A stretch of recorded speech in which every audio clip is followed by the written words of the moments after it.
Hey guys, Jeff Clark here again. What we're looking at is a continuation of beginning algebra, and the topic that we're going to be looking at is inequalities, introduction to solving inequalities. So here we go. The four symbols that I have listed up here are inequalities. We would speak that as less than from left to right. Less than, greater than, less than or equal to, more than or equal to. There's also another inequality I would call is not equal to, but we're not going to focus on that one. Just these four right here. So I've got a particular process that I'd like to share with my students here. And what we're going to do is we're going to solve the inequality the same way as we would with an equation, which is an equal sign. But what I want to do is my goal is to get the variable on the left-hand side of the equal sign, or in this case, the left-hand side of the inequality. The thing you got to remember is when you divide or multiply by a negative number, you must always change the direction or switch the direction of the inequality symbol. We're going to also do a number line, and we're going to try to visually show the direction of where all the answers are, because there's more than one answer when you have an inequality. For instance, find the number or numbers that are less than 2. Gosh, you've got lots of them, right? Here's 0. Here, less than 2. Well, written down here, that marker, say -10, less than 2. Yes. How about 1? Yes. How about 2? No, not less than 2. So the old-fashioned way was to put an open circle and then maybe do a direction arrow like this. But for us, we're not going to do the open circle, closed circles. We're going to do parentheses or brackets. So anytime you have an inequality with no equal sign, see, equal, equal, no equal sign, you put a parentheses.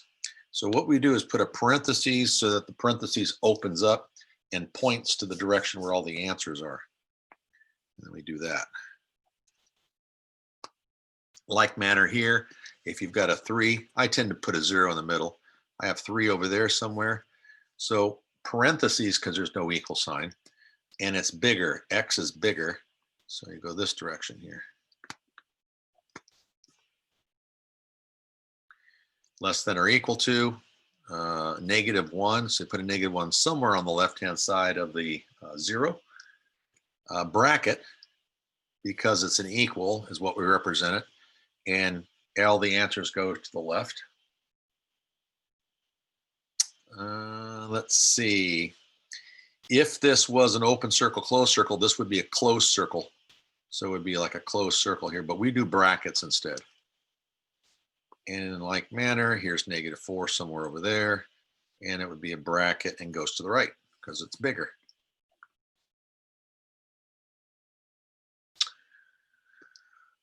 Now, along with graphing all these, we're going to end up showing you a new notation. Some of you, it might be new. It's called interval notation. Interval notation.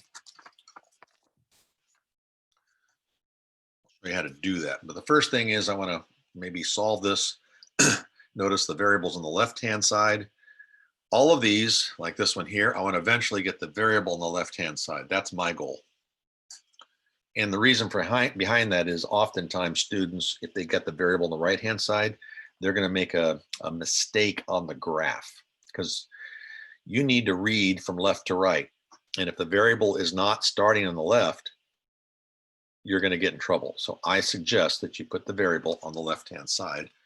In this case, divide by 2 would be your mathematical step. And then we would end up having x is less than -3. Number line, 0, -3, parentheses, all the answers go left because less than goes to the left. Interval notation comes from the graph. And it's always, interval notation is small too big. We read from left to right, so you want the smallest number on the number line where all the arrow is to the biggest number on the number line, which stops at -3. So the smallest number turns out to be -infinity. It's way out here in left outer space. And then the biggest number is -3. And we typically put a comma in between to indicate there's a bunch of numbers, lots of them, infinitely many, between -3, -infinity, and -3. And since the parentheses doesn't include -3, we would put a parentheses. And traditionally, we just don't know what -infinity is, so we'll put a parentheses around it, not a bracket. And that's called interval notation.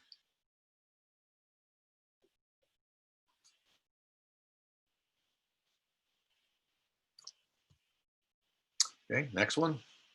Just like we would solve in, if it's an equation, I'm going to move the 2 first by subtracting. Move the 2 first by subtracting 2. And then we get -3x less than or equal to 3. And now we're going to subtract -3. Now this is where you have to remember anytime you divide or multiply, in this case I'm dividing by a negative number, you must switch the direction of the inequality. You must switch this around so it's going to be a greater than, equal to, and that's -1. You must. Because if you didn't, here's a little think bubble right there. If you didn't and you kept it as x is less than or equal to -1, if you kept it that way, and you picked a number, let's say -2, and you tried it in the original, it will not work. -2. So try over here. X equal -2. I wonder if we try it. Well, that's -3 times -2 plus 2. I wonder if that's less than or equal to 5.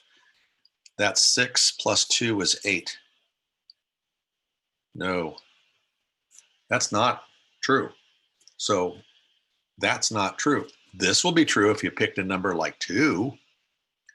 So you got to remember to switch the direction of inequality. Draw your number line. Put -1 over here. Bracket goes this direction. And then your interval comes right off the graph. That's your smallest. Your biggest is way over here to the right. Here's where you start to the left is -1. Go all the way to infinity. Always parentheses on infinity. And then bracket on -1. Okay, next problem. Combine like terms. All right, let's go. 7x plus 3 greater than 6x.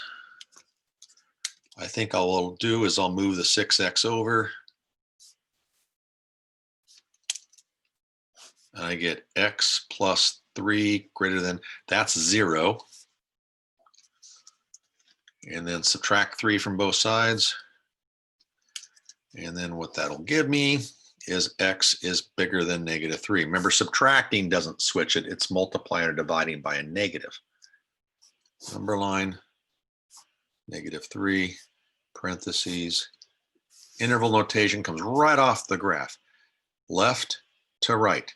Smaller, -3 to bigger, infinity. And since -3 has a parentheses, keep it a parentheses. Okay, number 4, distributive property comes into play, distributive property. And over here, same thing, 12x, subtract 8.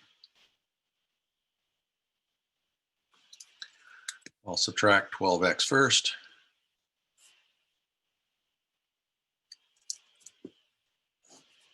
I get 3x subtract 12, greater than or equal to -8.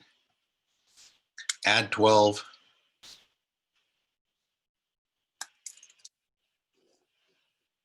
I'm left with 3x on the left-hand side, greater than equal to 4.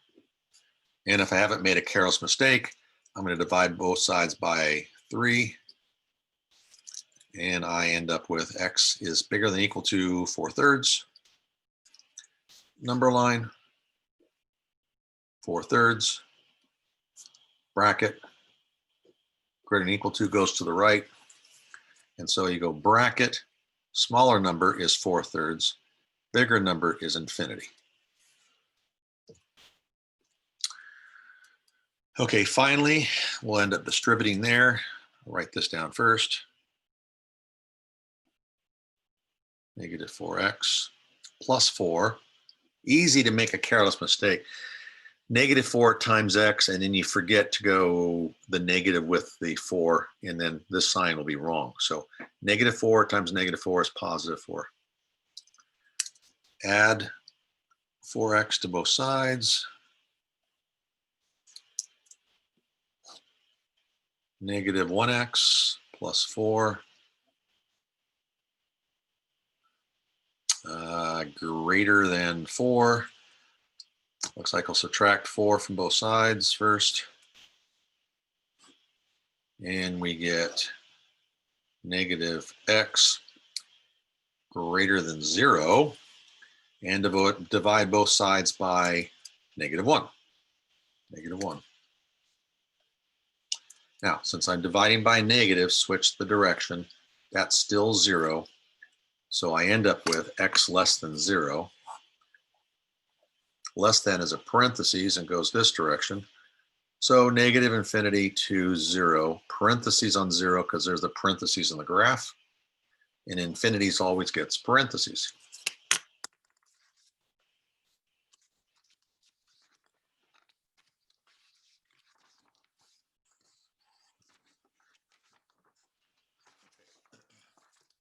The last few problems in the section deal with what sometimes we call compound inequalities.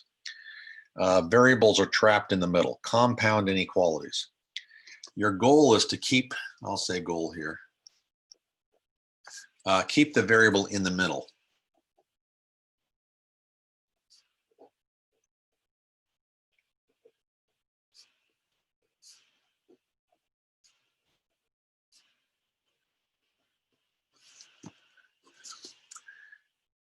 Now, if I want to get rid of the negative 2, I want to add 2 to get rid of it.